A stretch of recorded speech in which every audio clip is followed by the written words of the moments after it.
नमस्कार। आज AIIMS academy में आपका हार्दिक स्वागत है। आज हम पढ़ने वाले हैं linear equations of two variables. आज हम सीखेंगे कि इनके प्रॉपर्टीज़ के बारे में, कि ये कब पैरेलल होती हैं, कब एक दूसरे को कट करती हैं और कब इनके कितने सॉल्यूशंस निकल सकते हैं। ऐसा क्या होगा कि इसके इनफाइनाइटली मैनी सॉल्यूशंस हों या कोई यूनिक सॉल्यूशन हो। ठीक है, तो ये सब हम इसमें सीखेंगे। हम जानते हैं कि लीनियर इक्वेशन का स्टैंडर्ड फॉर्म क्या है। Linear equation of two variables को हम ए एक्स प्लस का बी वाई प्लस का सी इज इक्वल टू 0 इस फॉर्म में लिखते हैं। जैसे 9x प्लस का 6y प्लस का 4 बराबर 0, 2x प्लस का 3y प्लस का 7 बराबर 0। इस तरह से आप कुछ भी लिख सकते हैं, है ना। सब में देखिए x आया है, y आया है और एक ये कांस्टेंट टर्म है। ठीक है, ऐसे ही और भी लिख सकते हैं। 4x माइनस 6y प्लस का 9 बराबर 0, माइनस का 3x प्लस का 4y प्लस का 5 बराबर 0। ये सभी हमारे एग्जाम्पल हैं लीनियर इक्वेशंस के। कौन से इक्वेशंस के? लीनियर इक्वेशंस के। Linear equations of two variables. ऐसा क्यों कहा जाता है? देखिए, यहाँ पे एक x वेरिएबल है, दूसरा y वेरिएबल है। यहाँ पे एक x वेरिएबल है, दूसरा y वेरिएबल है। यहाँ पे x वेरिएबल है, y वेरिएबल है। तो यहाँ पे हर जगह पे दो वेरिएबल हैं और तीसरा जो टर्म है वो कांस्टेंट है। ये 7, 4, 9, 5 ये सब कांस्टेंट कहलाते हैं। और तो आपने देखा यहाँ पे कि सब ये सारी इक्वेशंस ए एक्स प्लस का बी वाई प्लस का सी के फॉर्म में लिखी गई हैं। ये जो ए है, ये बी है, इनको कोफिशिएंट कहते हैं। ये ए को कोफिशिएंट ऑफ एक्स है। कोफिशिएंट ए क्या है? कोफिशिएंट ऑफ एक्स है। और बी को क्या कहते हैं? कोफिशिएंट ऑफ वाई कहते हैं। ठीक है, और सी क्या चीज़ है? कांस्टेंट है। अब ये जो पहली इक्वेशन है हमारी, तो इसमें अगर कोई एक्स वाई ये ए बी सी के बारे में पूछे तो यहाँ पे ए की वैल्यू हो गई, ए की वैल्यू 9 है, बी की वैल्यू 6 है और सी की वैल्यू 4 है। बी की वैल्यू 6 है और सी की वैल्यू 4 है। ऐसे ही इस वाली इक्वेशन में देखिए, इस वाली इक्वेशन में इसमें हम लिखते हैं ए बी सी। ए की वैल्यू -3 है, बी की वैल्यू 4 है और सी की वैल्यू 9 है। तो इस तरह से हमने जाना कि linear equation of two variables किस तरह से लिखी जाती है और उनमें कौन से टर्म को क्या कहते हैं। और कोफिशिएंट के बारे में हमने पढ़ा और कांस्टेंट के बारे में जाना। ठीक है, तो हम इसके आगे पढ़ते हैं। इसके आगे हम क्या पढ़ेंगे? इसके आगे देखिए, हमने अभी देखा कि ए एक्स प्लस का बी वाई प्लस का सी बराबर 0 या स्टैंडर्ड फॉर्मेट है linear equation of two variables का। अब अगर हमें दो इक्वेशंस लिखनी हो तो कैसे लिखेंगे? दो इक्वेशंस जब लिखनी होंगी तो a1x प्लस का b1y प्लस का c1 is equal to 0, a2x plus का b2y प्लस का c2 इज इक्वल टू 0। इस तरह से हम दो इक्वेशंस लिख सकते हैं। तो अब हम पढ़ते हैं कि इन दो इक्वेशंस, ये हमने दो इक्वेशंस लिख ली, इनकी प्रॉपर्टीज़ के बारे में, इनके बारे में प्रिडिक्ट करना कि इनके जो सॉल्यूशंस होंगे वो किस तरह के होंगे, कौन सी कंडीशन होगी तब कौन से सॉल्यूशन होंगे, और दूसरी कंडीशन कैसी होगी तब उसके सॉल्यूशंस कैसे होंगे। आइए देखते हैं। पहला, अगर a1 अपान a2 बराबर ना हो, equal not to b1 upon b2, ये जो कोफिशेंट है x के कोफिशेंट का रेशियो y के कोफिशेंट के रेशियो के बराबर ना हो तो क्या होगा, ये दोनों लाइनें क्या करेंगी, will cut each other at one point, एक पॉइंट पे एक दूसरे को कट करेंगे। इसकी वजह से क्या होगा, इनका दीज हैव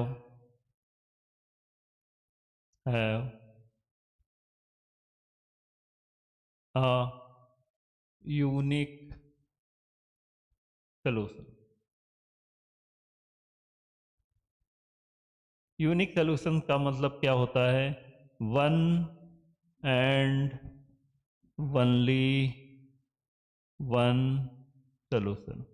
ठीक है, और इससे हम एक और निष्कर्ष ये भी निकाल सकते हैं कि ये दूसरे को कट करेंगी तो these lines will not be parallel, these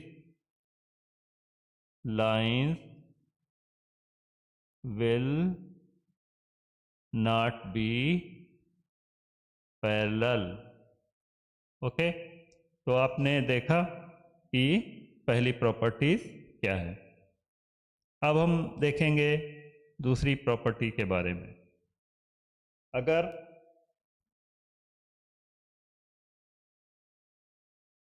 a1 number 2 a1 upon a2 बराबर b1 अपान b2 बराबर c1 अपान c2, अगर इस तरह की कंडीशन आ जाए तब क्या होगा, इक्वेशंस क्या होंगी, कोइंसिडेंट होंगी। क्या होंगी,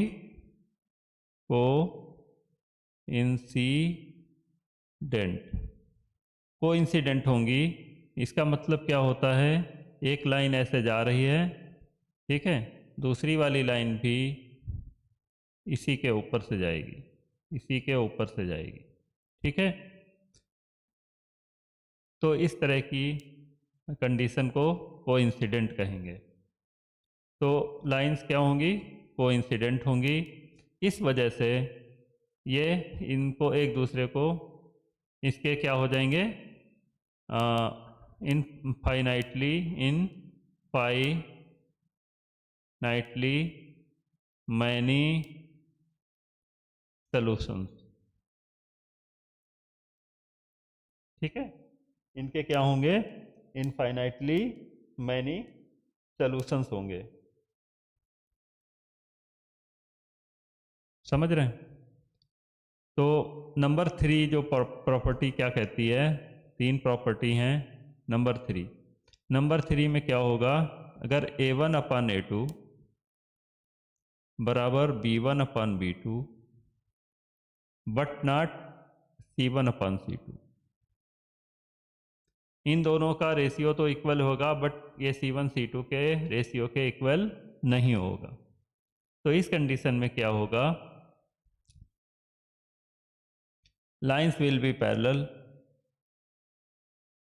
लाइन्स विल बी पैरेलल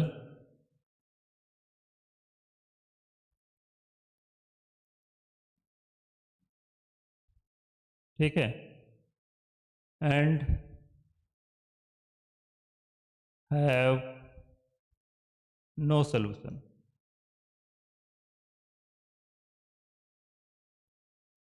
तो इनका कोई सलूशन नहीं निकलेगा।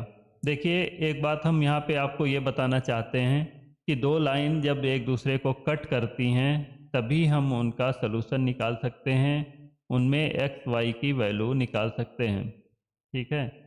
जब वो कट ही नहीं करेंगी, ये दोनों लाइनें क्या हो जाएंगी, ऐसे इस तरह से एक लाइन और इस तरह से पैरेलल इसके दूसरी लाइन जाएगी। तो ये कहीं भी कहीं तक इनको बढ़ा दो, लेकिन ये कहीं पे भी एक दूसरे को कट नहीं करेंगे। ठीक है, तो ये तीसरी प्रॉपर्टी हो जाएगी। ये तीनों प्रॉपर्टी आपको ध्यान रखना है, तो आप इस पे बेस्ड सारे के सारे क्वेश्चन कर पाएंगे। अब हम देखते हैं इन्हीं पे बेस्ड कुछ क्वेश्चंस। ये देखिए, दो इक्वेशंस लिखी हैं, दो इक्वेशंस लिखी हुई हैं। अब हमें बताना है कि ये इनकी प्रॉपर्टीज़ के बारे में। ठीक है, तो हम इनकी कंपेयर करेंगे। a1 यहाँ पे क्या हो जाएगा, पहली इक्वेशन में a1 क्या हो जाएगा, a1 बराबर, देखिए x का साथ में क्या है 1। ठीक है, तो a2 यहाँ पे क्या हो जाएगा, इसमें देखो x की 3, यहाँ पे a1 b1 c1, b1 क्या हो जाएगा माइनस का 3, और c1 क्या हो जाएगा माइनस का 3। a2 हो गया, b2 क्या हो जाएगा माइनस का 9, और c2 क्या हो जाएगा माइनस का 2। अच्छा, ये चीज़ अगर समझ ना आई हो तो हम एक और तरीका बता रहे हैं। हमें x minus 3y minus 3, x minus 3y minus 3 बराबर 0, इसकी कंपेयर करनी है, इसके कोफिशिएंट पता करने हैं। तो इसके नीचे स्टैंडर्ड इक्वेशन लिखो, ax प्लस का by प्लस का c बराबर 0। s के साथ में यहाँ पे a है, यहाँ x के साथ में 1 है, तो a की वैल्यू हो गई 1। b के यहाँ y के साथ में b है, यहाँ y के साथ में माइनस का 3 है, तो b की वैल्यू हो गई माइनस का 3। यहाँ पे c है और यहाँ पे माइनस 3 है, तो c की वैल्यू हो गई माइनस 3। ठीक है, इस तरह से हमने यहाँ पे निकाला। अब हम a1 upon a2, a1 upon a2 क्या आ जाएगा 1 अपान 3, b1 अपान b2 माइनस का 3 अपान माइनस का 9, माइनस माइनस 3 बन जा 3, 3 3 जा 9, 1/3। c1 अपान c2 निकालेंगे, क्या आएगा माइनस का 3 अपान माइनस का 2, 3 अपान 2। अब यहाँ पे क्या निकला हमारा a1 upon a2, a1 upon a2 बराबर बराबर है कि नहीं 1/3 ये भी है, 1/3 ये भी है, b1 upon b2 but not c1 upon c2। अब बताइए ये क्या होगा। ये प्रॉपर्टी अभी हमने पढ़ी थी, इसमें जब दो a1 अपान a2 बराबर b1 अपान b2 हो और ये c1 अपान c2 के बराबर ना हो, तो क्या होगा, लाइंस क्या होंगी,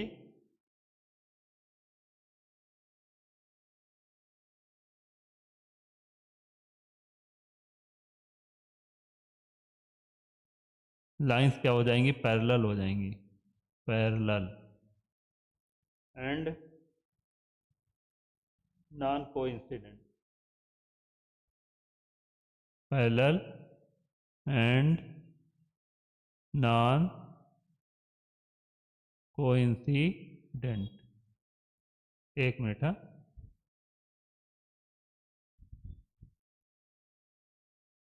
ये देखिए a1 अपान a2 बराबर b1 अपान b2 और is not equal to c1 upon c2, तो क्या होता है, lines will be parallel and have no solution.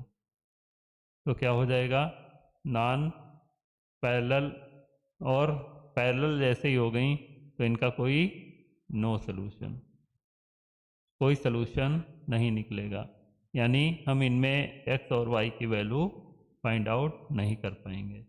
ठीक है, तो आपने देखा ये क्वेश्चन कैसे हमने किया। अगला क्वेश्चन देखते हैं। यहाँ से हम पहली इक्वेशन से a1 इसकी कंपेयर करते हैं किससे, a1x प्लस का b1y प्लस का c1 बराबर 0, और इसकी कंपेयर करते हैं a2x प्लस का B2y प्लस का C2 बराबर 0। तो A1 की वैल्यू आ गई 2, B1 की वैल्यू आ गई 1, C1 की -5, यहाँ पे A2 की वैल्यू 4, B2 की वैल्यू 2, C2 की वैल्यू -10। अब हम A1 अपान A2 निकालेंगे। A1 अपान A2 2 अपान 4 यानी 2 1 जा 2, 2 2 जा 4, 1/2 आया। B1 अपान B2 निकालेंगे तो 1 अपान 2 आया। C1 अपान C2 निकालेंगे तो -5 -10 ये कट गया तो 1/2। अब देखिए तीनों को देखिए, A1 अपान A2 1/2 है, B1 अपान B2 1/2 है, C1 अपान C2 भी 1/2 है। इसका मतलब यह है कि A1 upon A2 is equal to B1 upon B2 is equal to C1 upon C2।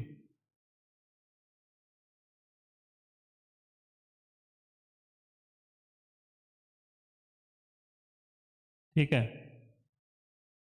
तो इस कंडीशन में क्या होता है, जब तीनों बराबर होते हैं तो क्या हो जाता है,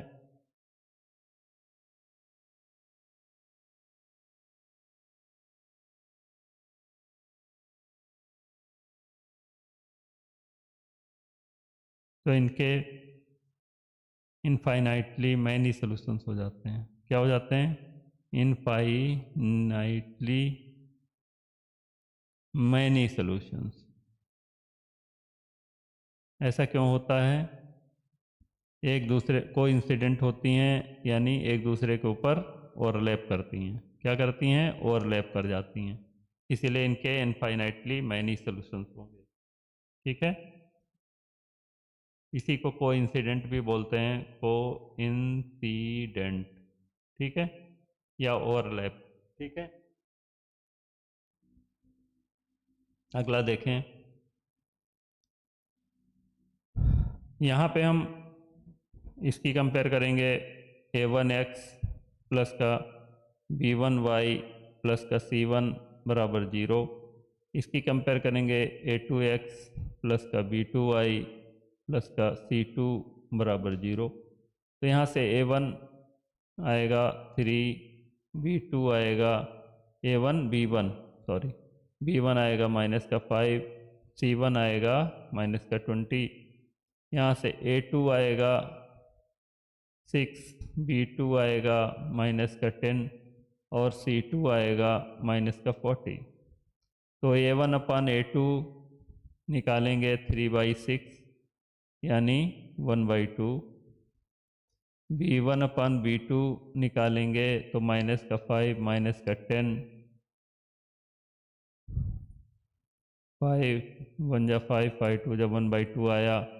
ऐसे C1 अपान C2 निकालेंगे तो -20 अपान -40 कट जाएगा 20, एक बार दो बार 1/2 आया। यहाँ से आपने देखा कि A1 upon A2 is equal to B1 upon B2 is equal to C1 upon C2। तीनों ही बराबर हैं तो क्या हो जाता है, बताइए।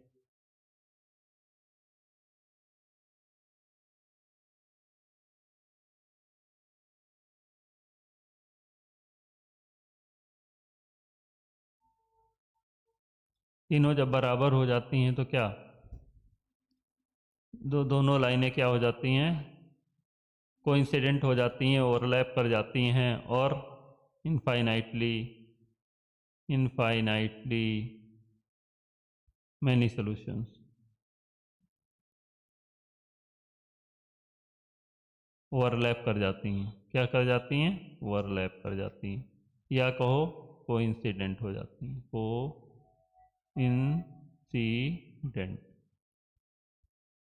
लास्ट में भी यही हुआ था, लास्ट वाले क्वेश्चन में।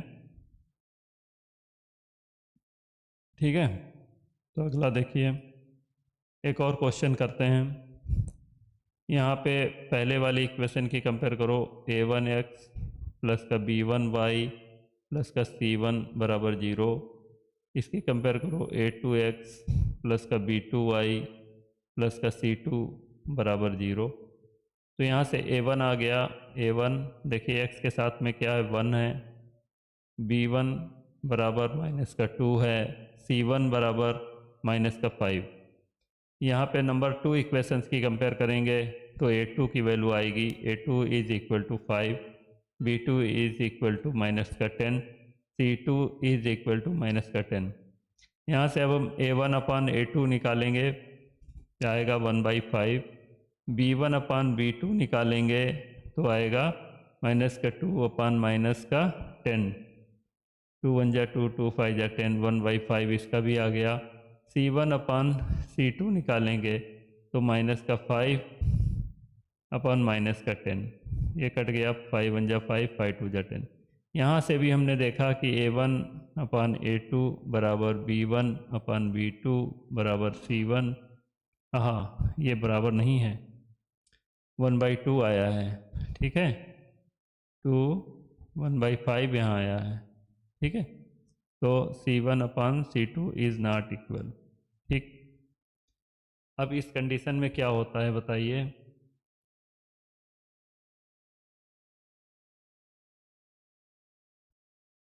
इस कंडीशन में क्या हो जाती है, लाइंस पैरेलल होती हैं। क्या होती हैं, पैरेलल हो जाती हैं एंड हैव नो सॉल्यूशन। जब लाइन एक दूसरे को कट करेंगी तभी सॉल्यूशन निकलेगा, पैरेलल होंगी तो उनका सॉल्यूशन नहीं निकलेगा, ठीक है। तो आपने देखा कि हम इस तरह की इक्वेशंस को किस तरह से सॉल्व करते हैं और इनकी प्रॉपर्टीज़ के बारे में कैसे बताते हैं। इस तरह के क्वेश्चन हर एग्ज़ाम में पूछे जाते हैं, तो आप इसको कई बार प्रैक्टिस करिए, ठीक है। तो उम्मीद है आपको ये पसंद आया होगा, और अगर पसंद आया तो please like, subscribe and share ज़रूर करें। Thank you, thanks for watching.